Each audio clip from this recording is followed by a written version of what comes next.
ये संसार नश्वर है। ये जितनी वस्तुएं दिखाई दे रही है, ये तीन लोक नौखंड में जितना ये विस्तार दिखाई दे रहा है, ये सब नाश होने वाला है। जो नाश नहीं होने वाला है, हम उसी की पहचान करके सतगुरु के शरणागत हो जाए, तभी हमारा जीवन बच पाएगा। नहीं तो फिर 84 का चक्कर तो लगा रहेगा। साथ संगत, यहाँ जितने महात्मा आए, मात्र जीव को बचाने की बात कही। साथ संगत, ये जीव जो है जीवात्मा कब बनेगी? जब ये जीवात्मा बनेगी साथ संगत जी, तभी सदगुरु की शरणागत प्राप्त होगा इसको। और ये जीव ही रह जाएगा साथ संगत जी, तो 184 भरम के पग पर अटका आए, अब की पासा न फिरे तो फिर 84 जाए। ये मौका हम गवा देंगे साथ संगत जी, तो फिर दोबारा ये मौका मिलने वाला नहीं है। इसलिए सबसे सर्वश्रेष्ठ योनियों में ये मानव तन मिला है। साथ संगत जी, मालिक ने बड़ा सोच समझ करके हमें ये मानव तन दिया, लेकिन मानव तन पा करके हम मनमानी कर रहे हैं। मानव तन पा करके हम नादानी कर रहे हैं। हम दिन रात हत्या कर रहे हैं, दिन रात एक दूसरे को दुख देने की बात कर रहे हैं, दिन रात हम साजिश तैयार कर रहे हैं। आओ साथ संगत जी, ये जितने साजिश हैं, ये जितने हमारी गतिविधियां इधर उधर चल रही है, एक दिन सब समाप्त हो जाएगा। इसलिए संत महापुरुष बार बार आते हैं तो यही संदेश देते हैं, इस धरती को नरक बनाने वाला भी इंसान है और इस धरती को स्वर्ग बनाने वाला भी इंसान है। तो जहाँ प्रीत प्यार नम्रता है, वहाँ सुखों का बसेरा है, और जहाँ बैर दुराचार है, वहाँ दुखों का बसेरा है। तो हमें चुनाव करना है कि सुख लेना है कि दुख लेना है। तो जब सुख लेना है साथ संगत जी, तो हमें गुरु के चरणों में आना पड़ेगा। गुरु जो होता है साथ संगत जी, हमें अंधकार से प्रकाश की तरफ ले जाता है। हम किताबें तो पढ़ते हैं कि 3 लोक 9 खंड में गुरु से बड़ा न कोई, अकर्ता करे सो कर न पावे, गुरु चाहे सो हो। तो जो 3 लोक 9 खंड में जो फैला हुआ मालिक का विस्तार है साथ संगत जी, परमात्मा कहीं से परे, क्योंकि परमात्मा की ये रचना है साथ संगत जी। हमें परमात्मा की रचना को भली भांति समझना है कि परमात्मा ने ये नवरचना किस लिए बनाई। गोस्वामी तुलसीदास जी कहते हैं कि परारब्ध पहले रचा और पाछे रचा शरीर, और तुलसी चिंता क्या करे तो भजले से रघुपी। उन्होंने कहा है, इंसान तुझे इस धरती पर भेजने से पहले मैंने 3 लोक 9 खंड की रचना कर डाली, तब तुझे मैं यहाँ भेजा। और यहाँ भेजा तो मैंने शिशु में जब तुम पढ़ने गया, तब भी कवियों के माध्यम से मैं संकेत किया कि जिसने सूरज चांद बनाया, जिसने तारों को चमकाया, जिसने फूलों को महकाया, जिसने चिड़ियों को चहकाया, जिसने सारा जगत बनाया, उस ईश्वर की हम गुण गाएं और उसी प्रेम से शीश झुकाएं। तो जिसने पूरे वर्ल्ड को बनाया, जिसने पूरे नेचर को बनाया, हमें उस परमात्मा की गुण गानी है जिस परमात्मा ने सूरज चांद सितारे धरती अग्नि जल हवा जीव आवाज इन सब का विस्तार किया। हमें उनकी खोज करनी है कि वो मालिक कहाँ बैठा है, वो मालिक किस घट में समाया है। तो मालिक की जब खोज होती है, जब मन में प्यार की अग्नि धधक उठती है कि अरे मीरा ने जिस परमात्मा के विषय में गाई थी कि पायो जी मैं तो राम रतन धन पायो, बस तू ये मोलक दी मेरे सदगुरु कृपा करे अपनायो, जन्म जन्म की पूंजी पाई जग में सभी खवायो, खर्चे नहीं कोई चोर न लेवे दिन दिन बढ़त सवायो, पायो जी मैं तो राम रतन धन पायो। और साथ संगत जी, जब उन्होंने राम रूपी रतन धन उनको प्राप्त हुआ, तो गली गली कूचे कूचे हर जगह जा जा करके ये संदेश देने लगी कि हमने संत शिरोमणि रविदास जी से ये ब्रह्म का ज्ञान पाया है और पूरे संसार को चैलेंज के साथ मैं आवाज दे रहा हूँ।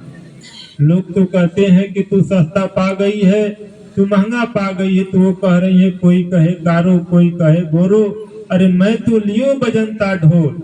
वो कह रहे हैं मैं ठोक ठठा करके इस ब्रह्म ज्ञान को पाया है। आज उसी तरह ये निरंकारी संत महात्मा ये जो संदेश दे रहे हैं, इनका मात्र वही संदेश है कि जिस रब को तुम दर दर खोजते हो, जिस रब के लिए कमराओं में जाते हो, गुफाओं में जाते हो, मंदिरों में जाते हो, वो रब कहीं तुझसे दूर नहीं है। जिसको कबीर ने कहा कस्तूरी कुंडल बसे मृग ढूंढत बन माही, ऐसे घट घटी राम है दुनिया देखत। तो परमात्मा इतना घट घट में समाया है, लेकिन उसको देखने के लिए हमें किसकी जरूरत पड़ेगी? गुरु की। जब गुरु की कृपा होगी तब हम उस पार ब्रह्म परमेश्वर को देख पाएंगे, नहीं तो अन्यथा बगैर गुरु का वो नजर आने वाला नहीं है। कहा गया है कि जरा तू सोच ले बंदे, जरा तू सोच ले बंदे, ये दम का क्या ठिकाना है। अरे निकल जब तन से जाएगा, नहीं अपना बेगाना है। न माता है न पिता कोई, बखूबी गौर कर देखो मतलबी ये जमाना है। जीवन हम अकेले आए हैं, अकेले ही सफर तय करना है। अवतार वाणी में आया है कि रे मन तेरा इस दुनिया में कोई न संगी साथी है, असंग न तेरे जाए कोई जान अकेली जाती है। तो सभी लोग जानते हैं कि अकेले हम आए थे, सफर से जहां से चलकर हम आए थे, फिर वहीं हमें जाना है। लेकिन आने के लिए तो हम बड़े आसानी से आ गए,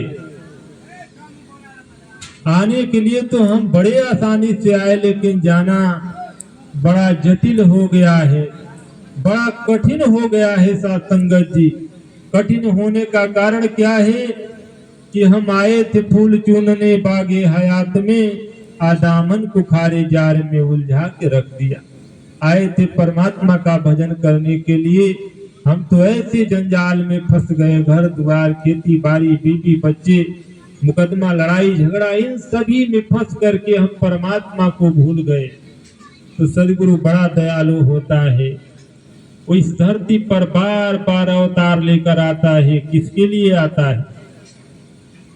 संतों को बचाने के लिए आता है, पूरे मानव परिवार के लिए आता है, और आकर के संदेश देता है कि आओ रब के दर्शन कर लो। कह दो सब इंसानों को, वो एक दो की बात नहीं कर रहे, पूरे ऑल वर्ल्ड की बात कर रहे हैं कि पूरे संसार को ये संदेश दे दो कि कोई सदगुरु इस धरती पर आया है, और हर युग में आता है। साथ संगत जी, केवल मात्र हम परख नहीं कर पाते हैं।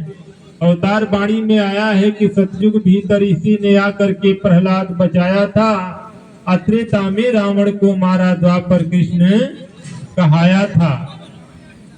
तो कहने का मतलब साथ संगत जी, सतयुग रूप में, ये सतयुग में ये विष्णु के रूप में आया था, त्रेता में राम के रूप में आया था, तो कलयुग में कहीं नानक के रूप में आया। साथ संगत जी, यानी हर युग में ये परमात्मा अवतार लेकर आता है, लेकिन हम न पहचानने के कारण हम जो है मार्ग भूल जाते हैं, और मार्ग भूल जाते हैं तो केवल परमात्मा के पुस्तकों को पढ़ते हैं।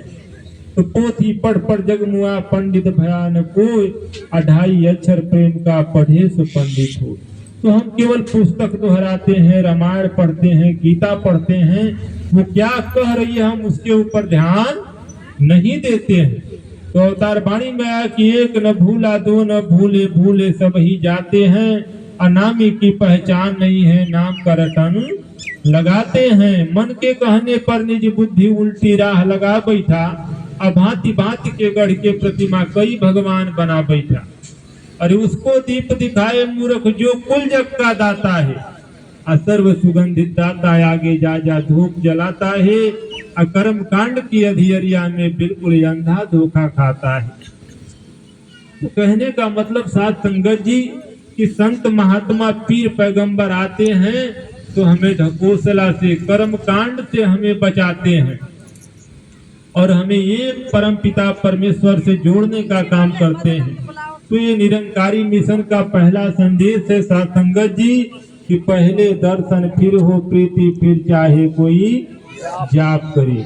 यहाँ परमात्मा का पहले दर्शन साथ संगत जी, उसके बाद तो किसी चीज की बात कही गई है नहीं। तो जितने पीर पैगंबर आए, संत महापुरुष आए, कहा गया राम मोहम्मद ईश्वर अल्लाह वाहे गुरु एक प्रभु के सारे नाम राम मोहम्मद एक दूजे से प्यारे नाम। तो जब जब समय समय पर गुरु आए हैं तो समय समय पर भगत भी बहुत प्यार किए हैं अपने अपने गुरु से। मीरा जी थी साथ संगत जी, वो प्रभु श्री कृष्ण की दीवानी थी। प्रभु श्री कृष्ण के वियोग में हमेशा रोती थी कि मेरे प्रभु गिरधर गोपाल और दूसरों न कोई। लेकिन साथ संगत जी इतना प्रेम करती थी, इतना प्रेम करती थी कि मालिक की दया से जहर भी अमृत हो जाता था। लेकिन ये तन जाएगा, ये तन की सारी व्यवस्था जहर से खत्म हो जाएगी, ये तन से सारा संसार ध्वस्त हो जाएगा।